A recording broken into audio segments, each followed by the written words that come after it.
Let me call the hearing back to order, and I will recognize Senator Blumenthal for a second round. Thank you. Thank you, Mr. Chairman. Thank you for your testimony earlier and your continuing testimony now. Secretary Austin, I'd like to go back to the topic of my first round of questions, the evacuation of Americans and our Afghan allies, the translators, interpreters, guards, security officers who sided with us, put their lives on the line, and who now literally have targets on their backs along with their families. I asked you who at the Department of Defense is in charge of our efforts to evacuate them, and with all due respect, you didn't give me the name of the person at DOD leading these efforts, but you pointed me instead to the Department of State and interagency efforts. I've been involved in working on this evacuation issue and on the refugee question for some time, along with this coalition of veterans, NGOs, concerned citizens, and some government officials. And the frustration I've encountered is that I've been directed repeatedly and constantly from one agency to another. DOD sent me to state, who would then send me to the National Security Council, who would send me back to the Department of Defense. It was a Kafkaesque exercise in bureaucracy and red tape with no clear lines of authority while lives were on the line. And this private network or coalition was doing the work that the United States government would have done if it had maintained a presence there, but it had none. And that's why at Mazur and Kabul, it was doing that work. So I'm concerned that despite this committee's efforts to call attention to the looming crisis in the evacuation, we were unprepared. And as I mentioned earlier, a number of members of this committee went to the White House in the spring, asked for a plan, a strategy, and none was forthcoming. I'm concerned we'll repeat that mistake as we work to avoid a humanitarian crisis during refugee resettlement. And that will be a huge undertaking with hundreds of thousands of Afghan refugees who are literally escaping torture and murder, coming to this country, many of them with nothing more than the clothes they had when they left. We currently have tens of thousands of those individuals on your bases, Department of Defense bases, both overseas at Qatar, Kuwait, Saudi Arabia, Germany, and domestically, as you well know, Virginia, Wisconsin, New Mexico, and Texas. This is a Department of Defense responsibility. It's a moral imperative. These people risk their lives for us, as you know on this panel better than any of us. And it'll be shared with the State Department, the Department of Homeland Security, Health and Human Services, numerous other federal agencies. And we owe it, we own it. It's our responsibility. I'm a United States Senator, and I continue to have difficulty ascertaining who's in charge. I think we need an evacuation czar, a point person on refugee resettlement, whose mission is public and who is known to the American people to be in charge here. So I would like to ask you, how do we ensure that there is a official in charge, a point person, someone to ensure that Afghan children receive schooling, that there are language services, that they receive medical care? And can you give us an update on what the status is? Well, again, Senator, thanks for your sustained interest and for all that you have done to continue to help get people out. And There is a process, there is a mechanism. State has responsibility, as you know, for for being the lead to continue to evacuate American citizens and SIV applicants out of Afghanistan. That process is being run by Ambassador Bass. It's an interagency effort, and we contribute to that with a dedicated general officer as a part of that. In terms of the evacuees or the guests that are being housed on our installations, Department of Defense has responsibility for housing them and for their care and feeding. In terms of integrating them into our society, DHS and state really are leading that process. And I agree with you. It's very important that we do this the right way, and it's very important that we do this carefully, but as rapidly as possible. Because we do have, children that need education and all those kinds of things. In the meantime, DOD will remain sighted on making sure that they receive the very best care, and we provide for their safety as well. Thank you. Senator Fisher, please. Thank you, Mr. Chairman. General McKenzie, at the beginning of this hearing, Chairman Reed made a comment about the goal and mission that we're going to be looking at now in the future is to assure that Afghanistan never again can be used as a base for terrorists. And as we look at that goal, as we look at that mission, I think we need to be honest with the American people on how that will be accomplished. I don't think the American people should be misled about capabilities that are needed to make sure that we can conduct over-the-horizon counterterrorism operations.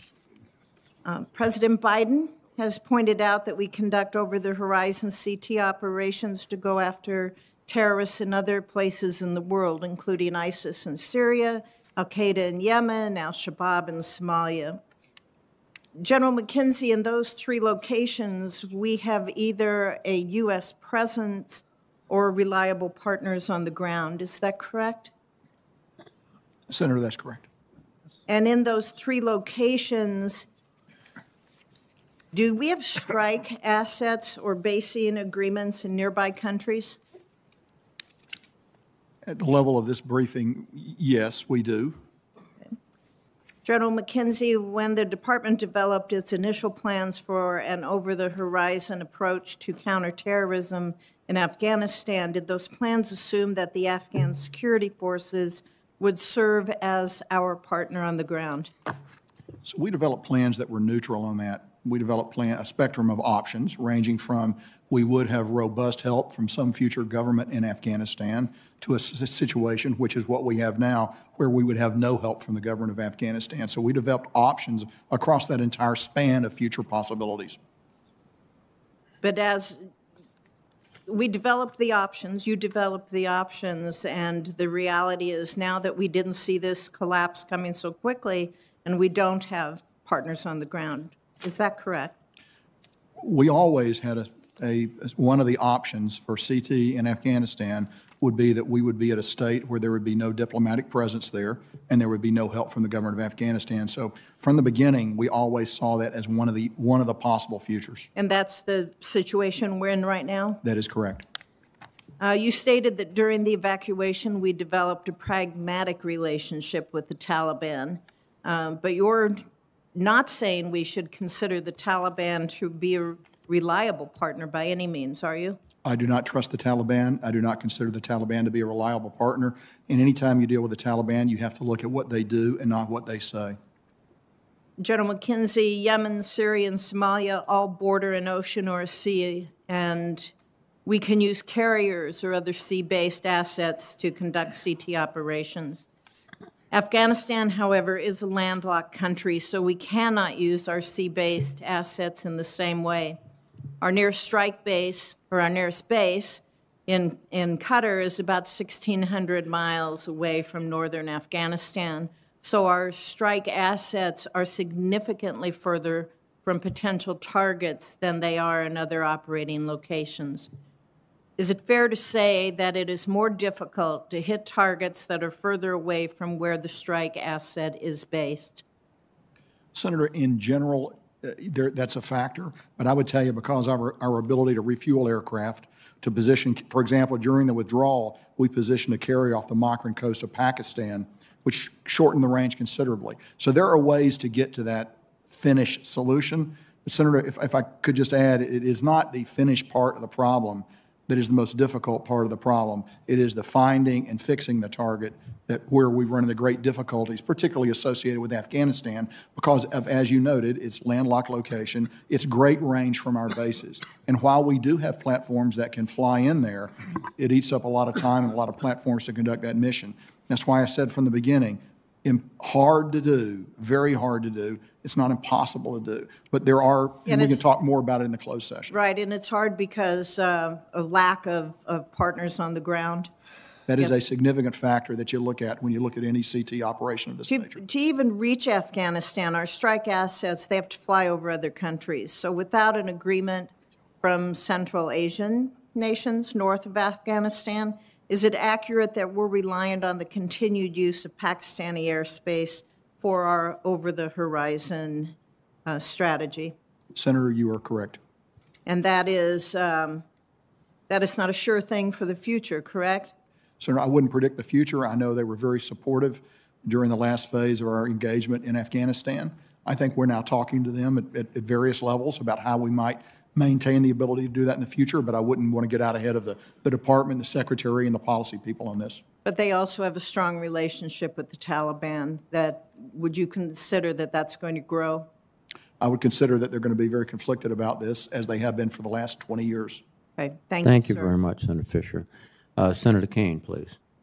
Thank you, Mr. Chair. And to the witnesses, I guess I'll direct this to Secretary Austin. What is the administration's current best estimate of the number of Americans that are in Afghanistan?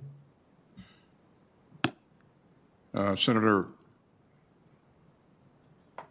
according to state, there are currently fewer than 100 American citizens who want to depart and are ready to leave.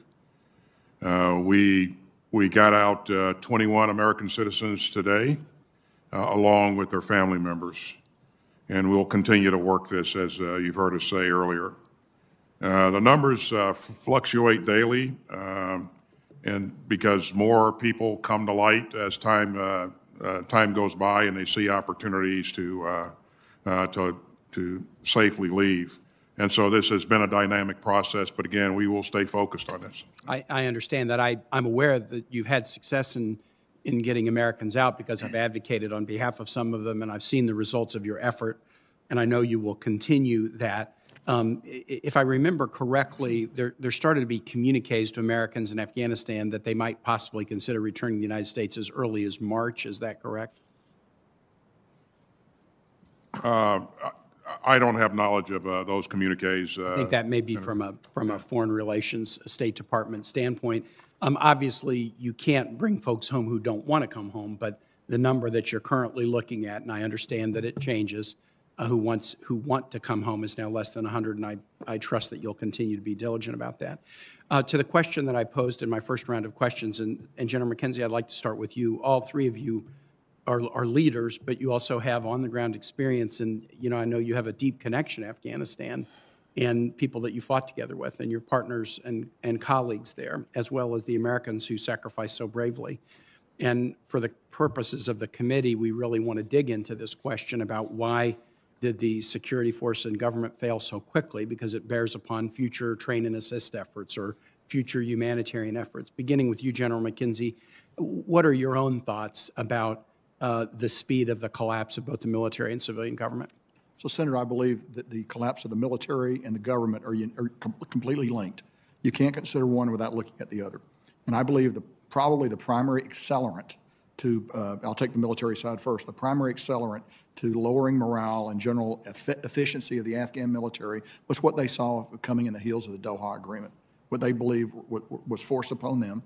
And so I think that had a negative effect. Plus, as we get closer to the date that we're leaving, the clear vision that the United States is going to leave, and we're going to apply a system of at best, partial remedies from their perspective to continue the maintenance of not only the main force, the conventional force on the ground, but also the really high priority items like their Air Force. And as I've noted before, we had an over-the-horizon solution to do that. It wasn't a perfect solution, but it was our best attempt to do that. So I think that affected the military. But I would tell you what I think the DNA of those Afghan soldiers is the same DNA the Taliban had. And the Taliban fought pretty hard. And so I think it comes down to will to combat and fighting spirit. And I think that's where you get the link to the government of Afghanistan. And when your president leaves suddenly in the middle of a campaign for the capital, I think that finishes any chance at all you might have had of making a stand there. And that wasn't, and there were signals before then of disaffection and fractures in the Afghan government. Probably better people than me to talk about that. But I think all those came together and had a very powerful negative synergy towards the end. And this is not new. We've been able to see it for years. But Senator, the one point I would make is this is not inherently a military problem. Mm-hmm. There are larger factors here than just the U.S. military and what we did or didn't do training the Afghans. So I'll pause there. To your last point, of the 2 points you made, you could have the best fighting force in the world, but if they don't have confidence in their military or political leadership, it's hard for them to put it all on the line for a leadership if they lack confidence in the leadership. To Secretary Oster and General Milley, any additional thoughts? The 3 choices that you laid out for us your questions were, was it because of insufficient training? Was it because the troops were demoralized, or was it because we wanted things for them more than they wanted it for themselves? I would agree with General McKenzie that the Doha Agreement had a significant impact on the morale of the troops, but I would say that's compounded by weak leadership, corruption in the government, and the fact that the Taliban made a concerted effort to really reach out to provincial leaders and convince them that the Taliban was going to be in charge, and so they might as well side up with them early on. So. My time has expired. I yield back. Thank you. Thank you, Senator Kane. Senator Cotton, please. General Milley, in the final 2 pages of your written statement, you lay out in some detail the circumstances of your phone calls with your Chinese counterparts on October 30th, 2020 and January 8th, 2021. You also say you'd be happy to make available various documents. I want to ask for 3 sets of documents, if we can get them. I think the first 2 should be fairly straightforward. One, could we get the list of people who joined you on those calls by name and by title? Yes. U.S. officials. Yes. 2, could we get a list of similar calls you have made to your military counterparts around the world from, say, September 1, 2020 to January 20th, 2021? Sure. Yes. Again, I think there should not be an issue. There should not have any classified information. Third, you mentioned in that written statement that you, shortly after those 2 phone calls with General Lee, circulated readouts within the Pentagon and inside the interagency partners you have. Could we get those readouts as well? Yes. Secretary Austin, can I get your commitment that you'll work with General Milley and his team to get that to us both as quickly as possible and without unnecessary classification? Yes, Senator. Thank you. Secretary Austin, on May 8th, you conducted at the Pentagon what's known as a rehearsal of concept drill, also called a rock drill. Is that right? That's correct. And that's pretty important, especially for such a significant decision as withdrawing from Afghanistan. Is that right? That's correct. And it's been reported that you attended, General Milley attended, Jake Sullivan attended, Bill Burns attended. Is that correct? That's correct. Did Tony Blinken attend? His deputy attended, Senator. His number 2 deputy, Wendy Sherman? No. Brian McKeon. Yeah, McKeon. His number 3 deputy, Brian McKeon. Do you know where Tony Blinken was on Saturday, May 8th? I don't.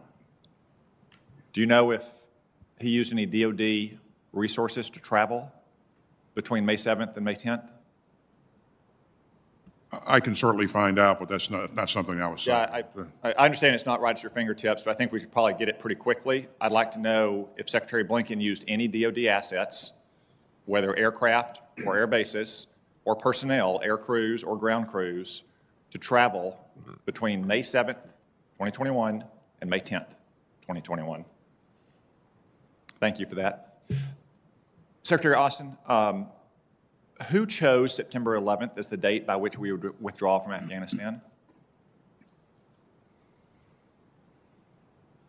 I'm not sure that, well, certainly that was not a military recommendation, but the military, when asked to provide an estimate of how long it would take to retrograde our people and equipment, that number fell in the range of possibly up to 120 days, but certainly much shorter than that if we were uncontested. And as it turned out, we were uncontested. That date takes you to the end of August. I'm sorry, Secretary, my time is limited. So can you tell me who it was that directed you, the Secretary of Defense, that September 11th was the date by which you would complete the withdrawal? Nobody directed us that September 11th was a date that we would complete. I think that was an objective that was laid out by the administration. I believe the President announced that in mid-April when he announced the decision. Someone had to come up with that date. You can't recall who it was that recommended September 11th? No, that was not a military recommendation. General Milley, is there any military significance to withdrawing by September 11th? I don't know who come up with it, Okay. but sure the significance of September 11th. General McKenzie, it's been reported by NBC News that you told Taliban leader Bardar on August 15th that if they took Kabul, we would bomb them. They obviously took Kabul on August 15th. We didn't bomb them. Is the report that you told him that correct? That report is incorrect. It's incorrect. Thank you. General McKenzie, why did we not conduct ground patrols into Kabul? The French did, the British did, the Germans did. We stepped outside the gate some. We flew Chinooks out to police up our people. Why did we not conduct ground patrols? Senator, actually, I don't believe any of those nations conducted ground patrols into Kabul from HKIA. I believe that the British went out to what they call the Baron Hotel, which is a facility located about 150 meters off the HKIA compound, and they did business there. But no one conducted ground patrols off from HKIA going out. In fact, I'm very confident of that based on, I looked into it with my commander on the ground, so I'm quite confident when I make that assertion. Thank you. Secretary Austin, one final question. Obviously, this is an issue on which many of our troops and our veterans feel very passionately on both sides of the issue. One of those service members, Marine Colonel Stuart Scheller, posted a very critical video on social media last month, and he was relieved of his command for that posting. Media reports today indicate that he is being held in pretrial confinement. Why is that? I don't have any specifics of what caused him to be held in pretrial confinement, and I would certainly ask the Marines to provide that insight. So. Thank you, Senator Cotton. Senator King, please.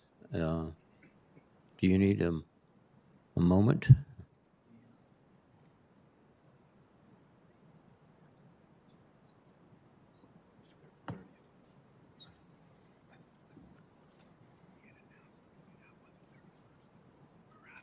Discussion that we've had thus far today is a peculiar one about decisions. And the assumption seems to be that you could make a different decision, for example, on August 31st, and everything would have been okay and we would have gotten more people out. My understanding, General Milley, is that it was your view that making that decision to go beyond August 31st, and I'm using this as an example, would have had consequences which you and your colleagues judged would be far more damaging and dangerous to American lives than the decision to leave on August 31st, including being back at war with the Taliban, subject to terrorist attacks, and subject to perhaps airplanes being shot down by the Taliban. Can you, am I right about this, where the risk calculus was? That's correct, Senator. We said risk to mission, risk to force, and risks to remaining American citizens in Afghanistan was going to go to extremely high, beginning 1 September if we stayed past 31st with U.S. military forces. And you use that term risk to mission, risk to force as a kind of, that's a descriptive phrase, but we're talking about potentially hundreds of American lives, are we not? Well, when we talk risk to force, we're specifically talking casualties, killed and wounded. And our estimate, my estimate at the time, this is 25 August we're talking about, is if we go to war with the Taliban on the 1st of September, there were 6,000 Taliban and 56 checkpoints in Kabul at that time. we would have had to clear Kabul. We would have had to reseize Bagram in the road, this 30 miles of road in between Bagram and Kabul. That would have taken a significant amount of force. We're looking at probably a core operation. We probably, my guess is that we would have had significant amounts of killed and wounded. The exact numbers are always imprecise when you're doing those kinds of estimates, but it would have been significant U.S. military killed and wounded, and the remaining American citizens would have been at greater risk. You mentioned we'd have to have retaken Kabul. They had 6,000 troops. As I remember discussions in this committee when we were talking about retaking Mosul, the generally accepted rule of thumb is that it takes 10 troops to dislodge one in a city. That dislodging troops in a city is very difficult and takes a large number of attacking troops. Is that correct? It is, but the disposition and composition of the Taliban in Kabul at that time was not the same as ISIS in Mosul. Mosul was a prepared defense. They were dug in, they were ready to go, underground positions, et cetera. The Taliban had just moved in, so it would have been not that level of fight that you saw in Mosul, but it still would have been significant. 6,000 is 6,000. And you're in an urban area of about 5 million people. So it would have been a significant level of effort, and it would have resulted in significant U.S. casualties. Thank you.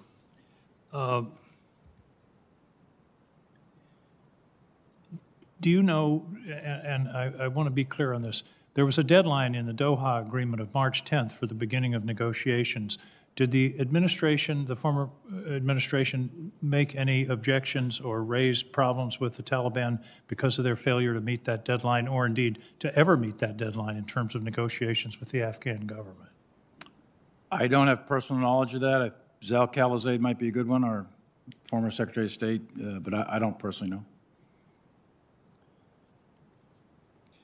General McKenzie, I don't want to go over the same ground, but do you agree with General Milley that had we gone beyond August 31st, that decision wasn't just, oh, we're going to abandon Americans. It was, if we stay until September 1st, we would have to make an additional troop commitment and our troops would be at risk. Is that correct? Senator, that's exactly correct. And actually in the meeting in the tank with the JCS, I was the principal briefer who advanced that argument, and that does reflect my position.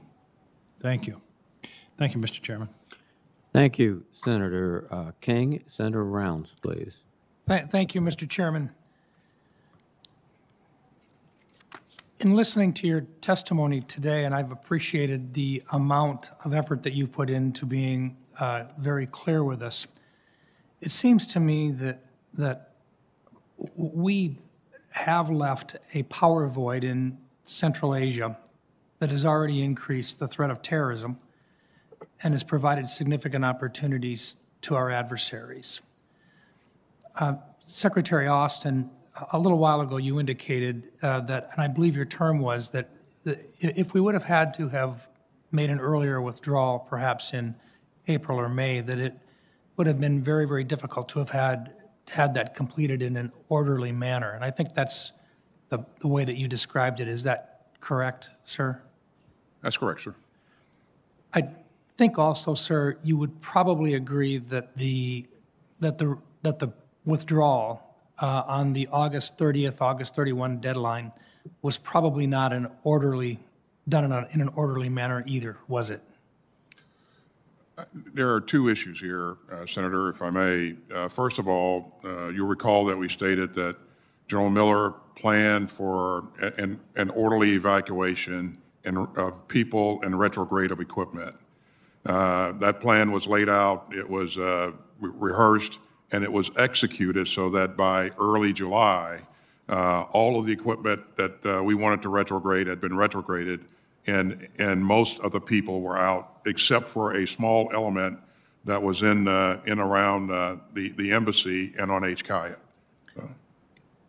Mr. Secretary, the American people watched with horror on TV during the last days in August, in which our young men and women in uniform not only died, but they were in the middle of huge throngs of individuals desperately trying to get out. I don't believe that you would suggest that that was being completed in an orderly manner. No, so that's the second. The second operation was a non-combatant evacuation, which was, I think you heard me say early on, Senator, was challenging. We had some challenging times early on. We recovered from that, and were able to. But you would, Mr. Secretary, you would not consider that to have been done in an orderly manner, would you? I would say overall we endured challenges, but again, we were able to get out an enormous amount of people. I don't disagree that the young men and women who wear the uniform of this country on that particular very challenging time period did everything they could, but clearly it was not in an orderly manner. They were in a very disastrous, and I think we would all agree, a very deadly situation. Would you agree, sir?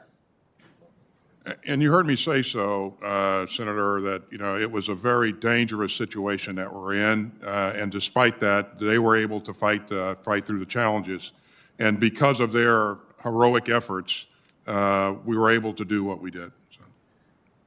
Mr. Secretary, the reason why I asked this is because I think not only American citizens saw this, but I think our allies saw it as well, and I think what they saw was, first of all, that because of the date certain rather than a conditions-based withdrawal, because of a decision that was made by our president, because of that, we left American citizens behind. And we did leave Afghans behind who had served directly with our U.S. forces. And it appears that many of them believe that we did not appropriately consult with them about our activities in a timely fashion. And finally, to look at and to see American equipment being left there, even if it's not quite ready for use, but most certainly they're in the hands of the Taliban, did not help our position with our allies, sir. Let me just move on very quickly. General Milley, I've got just less than a minute left on this, and I just wanted to comment. I think your second statement in which you shared with the American people and with us today, an expression of how in a very unclassified way, how the nuclear chain of command works. Part of this, and some of us have had the opportunity to observe in a tabletop exercise how that actually works with the processes working their way through with the president on down and the questions that are asked and the responses required and so forth. The 2022 NDAA has some very specific exercise requirements that the White House and other members are required to follow through. Do you know if either President Trump or President Biden had the opportunity to do a tabletop exercise and actually listen to the questions that were going to be asked of them should there ever be the possibility of the use of nuclear weapons?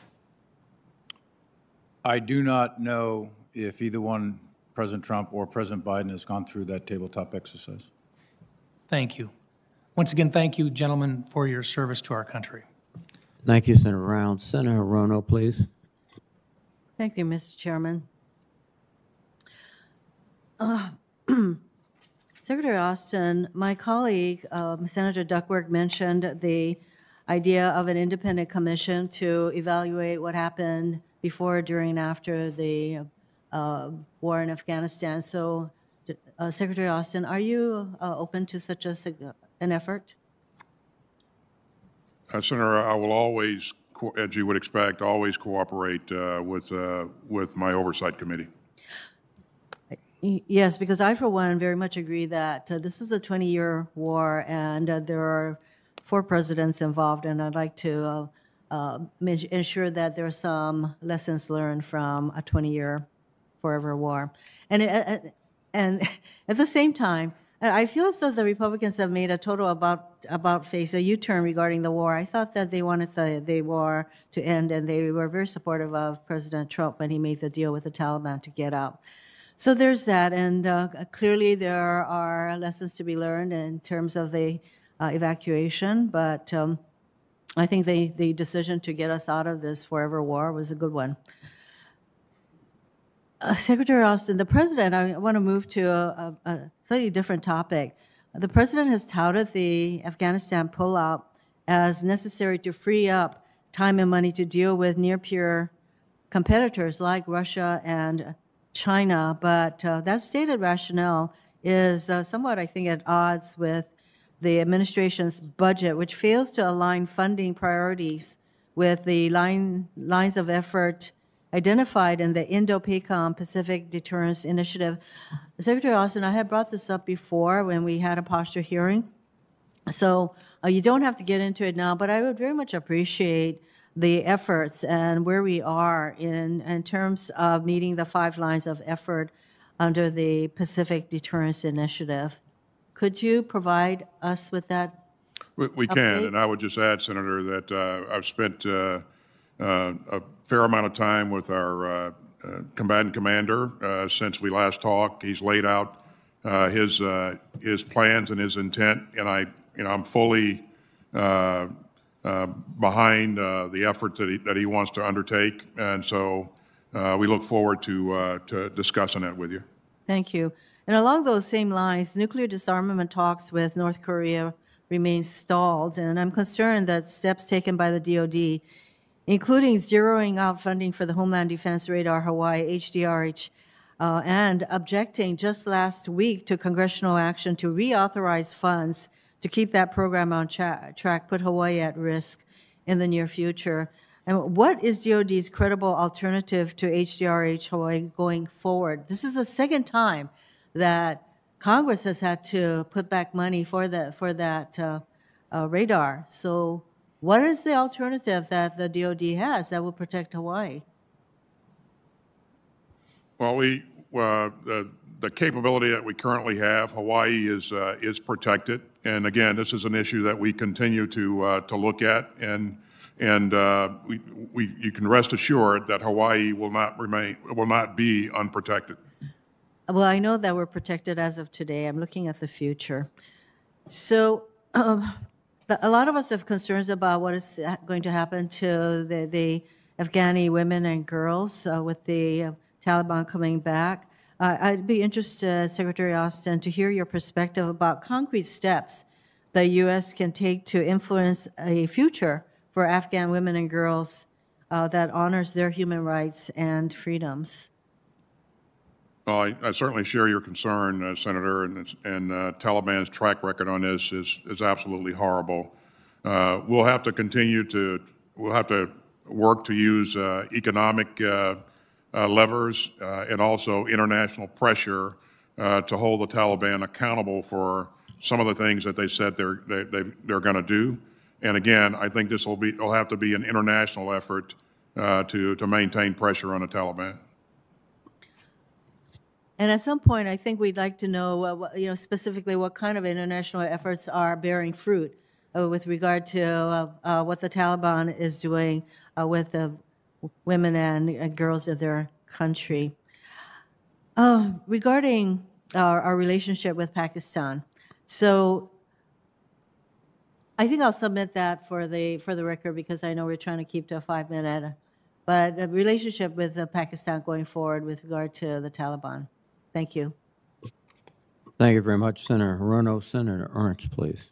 Thank you, Mr. Chair. General Milley, in the previous round, we established that the withdrawal achieved no security conditions other than an unconditional withdrawal. We had to withdraw by a time certain, a date certain.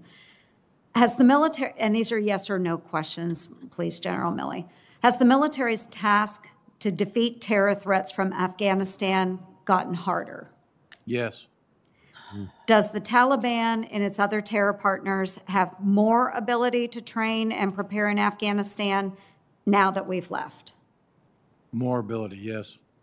Has President Biden or his policy staff provided any updated guidance or direction for countering terror from Afghanistan? Yes.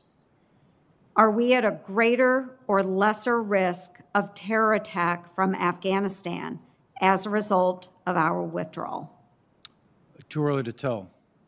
Too early to tell. Yeah, I think we've got about, to elaborate a little bit, probably got about 6 months here to really sort this out, to see which direction things are going to go. It's not much time, but that's my personal estimate. It could be out to 12.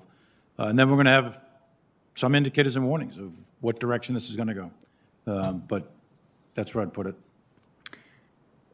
In the previous round, and this is a comment, but in the previous round, each of you had admitted that your best recommendation was to leave a residual force in Afghanistan. Clearly, the president disregarded that opinion, that recommendation, that advice, And I do believe that this has left us less safe.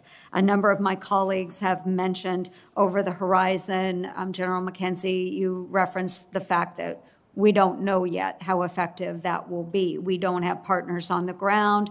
Talked about the airspace that would have to be used for over-the-horizon capabilities. There is still a terrorist threat in Afghanistan. Now, on August 20th, President Biden had stated, what interest do we have in Afghanistan at this point with al-Qaeda gone? First, I didn't recognize that al-Qaeda was gone. General McKenzie, is al-Qaeda gone? Senator, al-Qaeda is still, it maintains a presence in Afghanistan.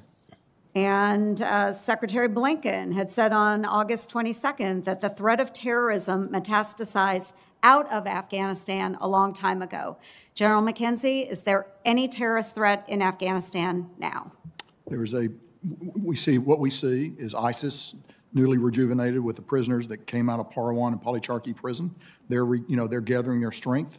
We have yet to see how that's going to manifest itself, but we know for certainty that they do aspire to attack us in our homeland. And we know the same for al-Qaeda. So that threat, it has metastasized, and it is resident in other parts of the world. In my part of the world, though, it certainly is in Afghanistan. Yes, it has been reported that the top 22 officials of the new Taliban government are known associates of al-Qaeda, including 5 terrorists who were once imprisoned at Guantanamo Bay and 13 more who were sanctioned by the UN, the United Nations, as terrorists post 9/11. And I'm very alarmed, Secretary Austin, that your Undersecretary of Defense for Policy, Colin Kahl, claims there is a minimal threat. He called the terror threat from Afghanistan insignificant on a call with senators less than a month ago. He's wrong. I think all of you would admit he's wrong. The FBI director even said that he was wrong last week. He's in denial or he's lying. I would hope that his testimony and comments are not indicative of your own thoughts. And if they are different, I just truly hope they are. Let's just leave it at that. So if the Department of Defense can't get their lead policy official off the couch, which is where he told me he was during closed testimony last week, that he was sitting on the couch. He didn't really care what General Miller's opinion was. If that's the type of thought process that we put into decisions that are made at the Department of Defense with this lead policy official, maybe he needs to go back to the couch. I do think that there is still a threat in Afghanistan. I think we all need to acknowledge that, recognize it. Al-Qaeda is not gone. I hope we all make that very clear to the president, and we will have to have additional discussions about over the horizon as things develop in the upcoming months. Thank you, Mr. Chair. Thank you, Senator Ernst. Now let me recognize Senator Gillibrand, please. Thank you, Mr. Chairman. In continuing in my line of question from the first round, Secretary Austin and General Milley, are you aware of any internal audits that are being conducted within the Department of Defense on the execution of the war over the last 20 years? I am not, other than the AAR activity that we will conduct within the department. What's that? After action review. And what will that say? What will make up that review? We'll focus on the things that have occurred as a part of this latest operation. But I think your initial question was, is there a review over the last 20 years? And the answer to that is no. So. And do you think a review of broad scope would be useful to the DoD and useful to policymakers in the future, particularly this committee? I do, Senator, and I also think that, as I mentioned earlier, that should have an interagency flavor as well. And do you have any recommendations for an external independent review of the war in Afghanistan? For example, what do you think Congress's role should be, and how would such an audit be conducted? What U.S. agencies, countries, and organizations should be included in the review of America's longest war? Yeah, I don't have any recommendations at this point. I can certainly take that for the record, Senator. I would be grateful for that. Secretary Austin and General Milley, this is something that hits a little closer to home. A number of our diplomats, intelligence officers, and service members who assisted with evacuation, including the 10th Mountain Division from Fort Drum, New York, were subjected to acute trauma and chronic stress, a problem we are not unfamiliar with after the last 20 years of war in Afghanistan and Iraq. Families at Fort Drum have told my office it felt like a full deployment compressed into the time of a few weeks. Further, so many of our service members have lost their lives to suicide, which has been devastating. What is DoD doing to ensure that our combat veterans and their families are getting adequate mental health assessment and the resources they need? Well, thanks, Senator. I'll make a comment, and I'll let General Milley comment as well. I think you asked him as well. But you've heard me say before that, my belief is that mental health is health, period. And there should be no stigma associated with seeking help if you're dealing with issues. And I've encouraged the entire force, all of our leadership, to make sure that, number one, we have adequate resources available for our troops and our families, and number two, that they destigmatize the issue of assisting help with mental health issues. Senator, as you know, I commanded the 10th Mountain Division as well as Secretary Austin at one point. And that division is one of the most deployed divisions, along with the 101st Airborne Division out of Senator Blackburn's state. And there's significant mental health capability there to help the soldiers that were on this non-combatant evacuation. And they'll get immediate assessments upon redeployment. It's the normal procedure. And then those that need counseling, it's there. The key that we have to do is emphasize a culture of non-stigmatizing any sort of mental health issues that a soldier, sailor, airman, Marine have, and so that they feel free, they can seek out the counseling we have available. Thank you. I'd like to follow up on the line of questioning that Senator Ernst started. Can you describe for us the al-Qaeda threat today, where it's located, where you believe it will be going, what the strength is compared to the strength over the last 20 years? And please answer the same question for ISIS, ISIS-K, and other variations of ISIS across the world. You're asking me, Senator? Yes, General Milley first, and then Secretary Austin. So first, I think it would be good to handle it in some detail in the classified session, but in an unclassified session, I would say that the al-Qaeda threat globally is still there. The threat in Afghanistan has an opportunity now to potentially reconstitute, although it's been ripped apart pretty steadily over 20 years. And al-Qaeda has displaced other parts of the world with their affiliates in East Africa, for example, Al-Shabaab or AQAP down in Yemen, also in the Maghreb, et cetera. So there's several affiliates worldwide, some of which are quite capable and definitely have aspirations to attack the United States. With respect to ISIS, we saw ISIS core in Iraq and Iraq and all that. That was all ripped apart, but they still exist up there, by the way. And ISIS has found a new home in parts of Afghanistan, although right now they're at war essentially with the Taliban. But ISIS has affiliates as well in other parts of the world because of their brutality. So there are other regions of the world which have high concentrations of very lethal terrorist organizations that have aspirations to conduct operations against the United States. And we have operations in intelligence, surveillance, reconnaissance, et cetera, in all of those parts to continue to watch that. But it has moved in various parts, and we can cover that in some detail in a classified session, if that's okay. Thank you. Thank you, Mr. Chairman. I'll pursue both questions for both in classified setting. Thank you, Senator Gillibrand. Senator Tillis, please. Thank you, Mr. Chairman. General Milley and General McKenzie, I ran out of time before I could thank you for some of the work that your staff did in August. We were working several cases. I was involved. I remember a conversation with one of your staff, General McKenzie, at about 3 o'clock in the morning while we were trying to shepherd someone out, and we did get them out successfully along with some American citizens. But unfortunately, we have a much longer list of people that we were not successful with getting out. Between SIV holders and family members, my office alone has over 900 people still on a list of people who are still in Afghanistan. And we communicate with these people through WhatsApp. We were trying to shepherd them to HKIA and then back and forth, and ultimately operations were shut down and they were stranded and left behind. So what role, and Secretary Austin, maybe I'll start with you, what role, if any, and actually before I answer that on the mental health issue, we were working with a Marine who was trying to get an interpreter out had been maintaining contact for years. We had all the authenticating documentation. We weren't successful in that case. That Marine committed suicide about 3 weeks ago, retired Marine.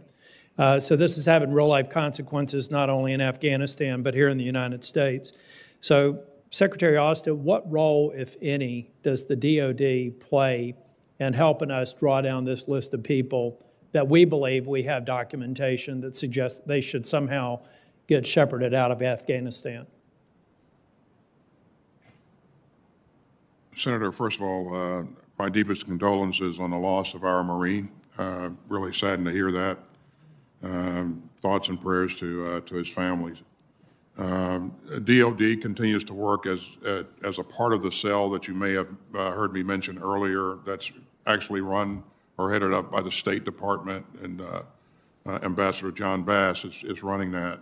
And we're trying to pull in as much information from every corner that we can and refine lists and refine contact information so that we can reach out and make sure that people have the right credentials to be able to leave the country. And so we continue to work with, as a part of the state effort on this issue. So. I think it'd be helpful to find out what our point of contact was. It was literally me reaching somebody to see if they could help me or moving it up the chain of command to where I was able to personally intervene in several cases. General Milley and General McKenzie, some people have said we're glad that we've ended this war. Is the war on terror over? General Milley? Absolutely not. General McKenzie? The war on terror is not over, and the war in Afghanistan is not over either. Has the exit from Afghanistan made the war more challenging for us or less challenging with respect to continuing to try and protect the homeland and U.S. interest abroad? Senator, just made it more challenging. General Milley, you agree? Yeah, absolutely. A related note, a Wall Street Journal article published on August 31st said U.S. officials acknowledged the military has lost 90% of the intelligence collection capabilities it had using drones before the drawdown. Do you agree with that? I didn't see the report. It said, say again what it said? It said we have lost 90% of our intelligence collection capabilities it had using drones before the drawdown. I'd have to go look at the actual math. I've got my J2 actually doing that right now to determine the level of ISR assets and the statistics. It is significant. I don't know if it's 90%, but it's significant. On the SIVs and folks that are stranded in Afghanistan, is it fair to say that our human intelligence network, given the current status and the fact that many were left behind, is it fair to say that that's been stressed even more so than our drone surveillance capabilities? I mean, do we have much in the way of human intelligence on the ground in Afghanistan today? We can explain that, I think, in good detail in a classified session, but there is still, yes. Do we also, back to General or Secretary Austin, I think it's so important for us to show that we're going to move heaven and earth to try and get these others out of Afghanistan, because this not only has an impact in Afghanistan, it has an impact anywhere. You know, SIVs are not unique to Afghanistan. People working with us, human intelligence on the ground, keeping our forces safe is something that's standard operating procedure in a lot of dangerous areas.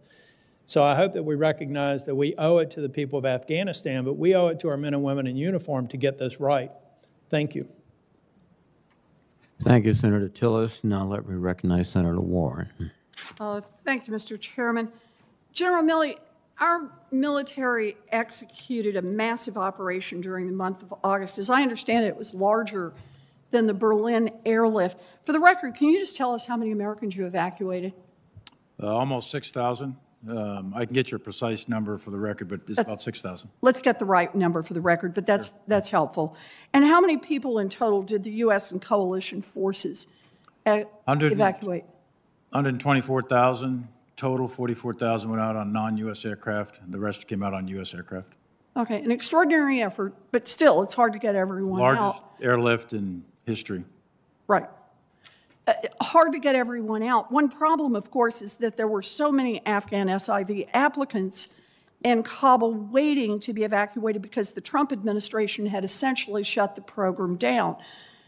Withdrawal was a massive operation conducted in a chaotic, unpredictable environment, and some people have criticized you for leaving on August 31st, but I just want to explore that for a minute.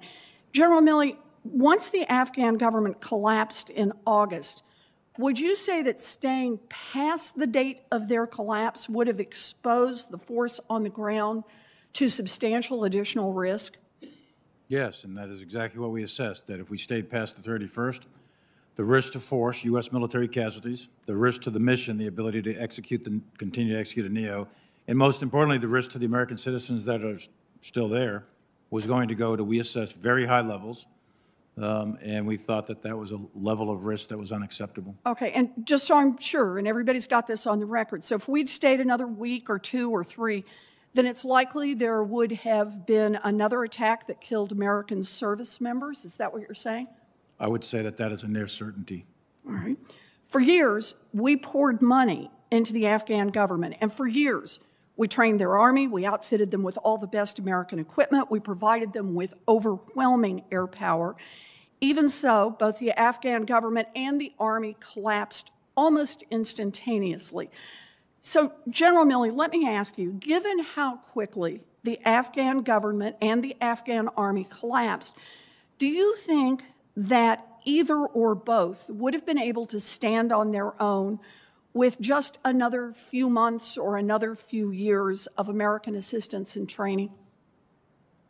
I think at this point that's unknowable, but my estimate at the time was if you kept advisors there, kept money flowing, et cetera, that we probably could have sustained them for a lengthy or indefinite period of time. Whether or not you would have had a different result at the end of the day, that's a different question. When I hear you say that, it reminds me of all the years that I've sat now on the Senate Armed Services Committee, and how many times the generals have come in front of us, and when you point out every way in which the Afghan government was failing and the Afghan army was failing, the generals respond with, but we're turning the corner now. I didn't say we're turning the corner, Senator. I said we could sustain them. And that we would be able to keep them, and somehow when we got ready to withdraw, they would be so well sustained that they would not have collapsed instantaneously the way they did after 20 years of sustenance and training. Oh, I think the end state probably would have been the same no matter when you did it. Well, right. I believe that leaving a force behind would have necessitated that force staying indefinitely. That's right. And many of those service members would have been exposed to unnecessary risk and harm. That's exactly right. We agree. And I also just want to say, this week we will have our 5th hearing on Afghanistan in the 8 months since President Biden took office. During the Trump years, as the Afghan government and the Afghan army racked up one failure after another, the Republicans seem far less interested in this topic, holding one public hearing a year. The Republicans' sudden interest in Afghanistan is plain old politics. It is not the kind of oversight that we should have been exercising in years past. So thank you, Mr. Chairman, for calling this hearing. Thank you very much, Senator Warren.